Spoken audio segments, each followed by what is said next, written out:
तुम्हारे तोते ने 14 घंटे छापेमारी की, कुछ नहीं निकला। सीबीआई का छापा पड़ा, ईडी का पड़ा, इनकम टैक्स का पड़ा, कुछ मिला? घर में कुछ नहीं मिला, बैंक लॉकर में कुछ नहीं मिला, दफ्तर में कुछ नहीं मिला। 2 साल से बीजेपी की सारी एजेंसीज कई रेड मार चुकी हैं, कई लोगों को गिरफ्तार कर चुकी हैं, कहीं से एक भी पैसा नहीं मिला। अगर भ्रष्टाचार वाकई हुआ है तो इतने करोड़ों रुपए गए कहां? क्या सारा पैसा हवा में गायब हो गया?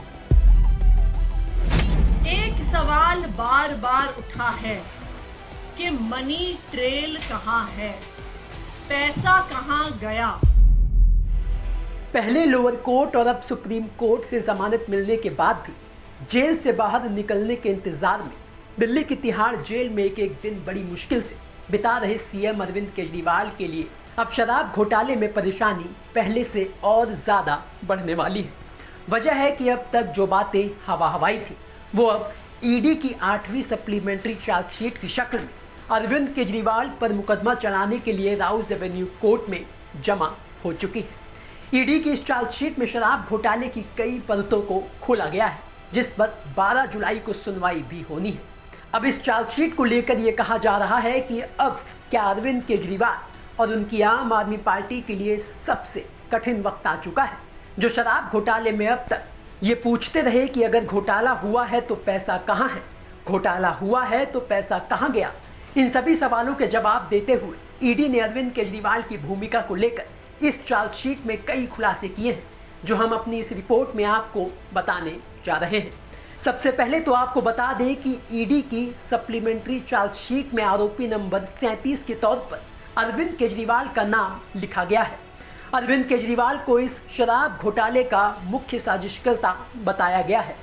चार्जशीट में आरोपी नंबर 38 के तौर पर पहली बार किसी पार्टी का नाम दर्ज किया गया है और वो पार्टी है अरविंद केजरीवाल की आम आदमी पार्टी। जिसके बाद ये सवाल खड़े हो रहे हैं, क्या आम आदमी पार्टी की मान्यता रद्द हो सकती है? सवाल और भी कई हैं। ईडी की चार्जशीट में अरविंद केजरीवाल के खिलाफ क्या लिखा गया है? चार्जशीट में पहली बार आरोपी बनाई गई आम आदमी पार्टी का रोल क्या है? शराब घोटाले से कमाए गए पैसों का इस्तेमाल कैसे हुआ? क्या 1 रुपए के नोट से शराब घोटाले से पैसे कमाए गए, उसका इस्तेमाल चुनाव में हुआ? और जब ईडी ने अरविंद केजरीवाल के सामने सबूत रखे तो केजरीवाल ने क्या कहा? इन सारे सवालों का जवाब आज तक के पास मौजूद है, क्योंकि हमने चार्जशीट के 209 पन्नों को पढ़कर ये सारी जानकारी आपके लिए।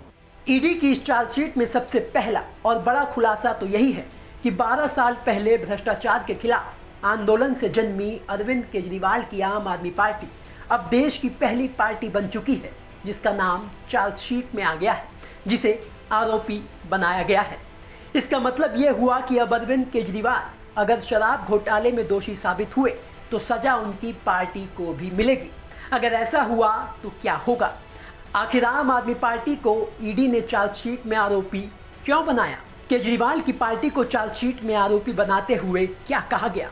इन सारे सवालों के जवाब 209 पन्नों की चार्जशीट के इस हिस्से में है, जहां ऊपर आम आदमी पार्टी लिखा देखिए। जहां ऊपर लिखा है आम आदमी पार्टी, आरोपी नंबर 38। चार्जशीट में यहीं पर ईडी ने बताया है कि आखिर केजरीवाल और उनकी पार्टी को आरोपी क्यों बनाया गया है। 100 करोड़ रुपए का फायदा लिया गया, जिसमें से 45 करोड़ रुपए गोवा के विधानसभा चुनाव में आम आदमी पार्टी के लिए इस्तेमाल किया गया। यानी अपराध से जो कमाई हुई उसका फायदा लिया गया। ईडी की चार्जशीट कहती है कि पार्टी के लिए पैसा इस्तेमाल हुआ। पार्टी के हर फैसले संयोजक अरविंद केजरीवाल लेते हैं, इसलिए चार्जशीट में आम आदमी पार्टी को भी आरोपी बनाया गया है और अरविंद केजरीवाल को भी आरोपी बनाया गया है। इस चार्जशीट में ईडी ने एक और अहम खुलासा किया है, जो आम आदमी पार्टी हमेशा ये पूछती है कि आखिर पैसों की ट्रेल कहां है। इस चार्जशीट में ईडी ने जो मनी ट्रेल बताई, उसके मुताबिक 1 रुपए और 100 रुपए की उन तस्वीरों को दिखाया गया है, जिसे लेकर यह दावा किया गया है कि गोवा के चुनाव के समय 45 करोड़ रुपए हवाला के जरिए भेजे गए। ईडी का दावा है कि आरोपी विनोद चौहान के मोबाइल से हवाला नोट नंबर के काफी स्क्रीनशॉट बरामद हुए हैं। ईडी के पास हवाला मनी ट्रांसफर से जुड़े विनोद चौहान और अभिषेक बोइनापल्ली के बीच की व्हाट्सएप चैट भी मौजूद है। ईडी का दावा है कि उसके पास आरोपी विनोद चौहान और अरविंद केजरीवाल के बीच सीधे संबंध की चैट भी मौजूद है।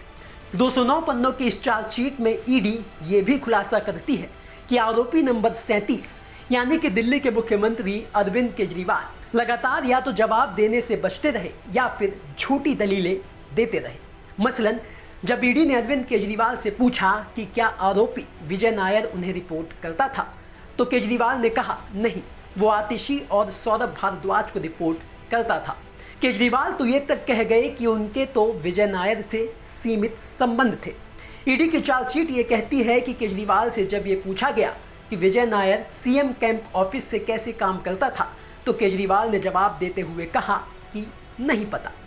ईडी के मुताबिक जब केजरीवाल से ईडी के अधिकारियों ने कहा कि विजय नायर कोई छोटा मोटा कार्यकर्ता तो था नहीं, बल्कि वो तो आम आदमी पार्टी की मीडिया सेल का प्रमुख था। ईडी के अधिकारियों ने जब केजरीवाल और विजय नायर के बीच बातचीत के डिजिटल सबूत दिखाए, तो दावा है कि अरविंद केजरीवाल ने कोई जवाब नहीं दिया। ईडी के मुताबिक अरविंद केजरीवाल ने अपने मोबाइल का पासवर्ड तक नहीं बताया। ईडी की चार्जशीट ये कहती है कि जब अरविंद केजरीवाल को गोवा में हवाला के जरिए भेजे गए 45 करोड़ रुपए के डिजिटल सबूत दिखाए गए और वहां कैंपेन टीम के साथ काम करने वाले चंद्रप्रीत सिंह को मिले 45 करोड़ पर सवाल किया गया, तो अरविंद केजरीवाल ने सीधे जवाब देने से इनकार कर दिया। ईडी की चार्जशीट ये कहती है कि जब अरविंद केजरीवाल से पूछा गया कि आम आदमी पार्टी के राष्ट्रीय कोषाध्यक्ष नारायण दास गुप्ता ने कहा है कि गोवा चुनाव के लिए दुर्गेश पाठक को उन्होंने खुद पार्टी का प्रभारी चुना था, तो ईडी के मुताबिक अरविंद केजरीवाल ने कहा कि नारायण दास गुप्ता कंफ्यूज हैं, गलत बोल रहे हैं। ईडी की चार्जशीट ये कहती है कि जब अरविंद केजरीवाल से पूछा गया कि विजय नायर क्या गोवा इलेक्शन कैंपेन के लिए chariot productions media house limited को निर्देश देता था, तो जवाब में केजरीवाल ने कहा कि ये काम दुर्गेश पाठक का था जो राज्य के प्रभारी थे। तो ये सारे वो खुलासे और आरोप हैं जो शराब घोटाले की जांच कर रही ईडी ने अरविंद केजरीवाल और उनकी आम आदमी पार्टी पर लगाए हैं, जिसकी बिना पर 12 जुलाई को कोर्ट में सुनवाई होगी, जहां पहली बार उस पूरे मनी ट्रेल को लेकर ईडी पहुंची है जिस पर अरविंद केजरीवाल और पूरी पार्टी सवाल उठाती रही है। साथ ही ये भी कहती रही है कि 2 साल से कोई सबूत नहीं मिला। ऐसे में सवाल यह है कि अब जिन सबूतों का हवाला देकर ईडी ने अरविंद केजरीवाल और आम आदमी पार्टी को इस चार्जशीट में आरोपी बनाया है, क्या ये सारे आरोप कोर्ट में ईडी साबित कर पाएगी या फिर नहीं। ब्यूरो रिपोर्ट, दिल्ली तक।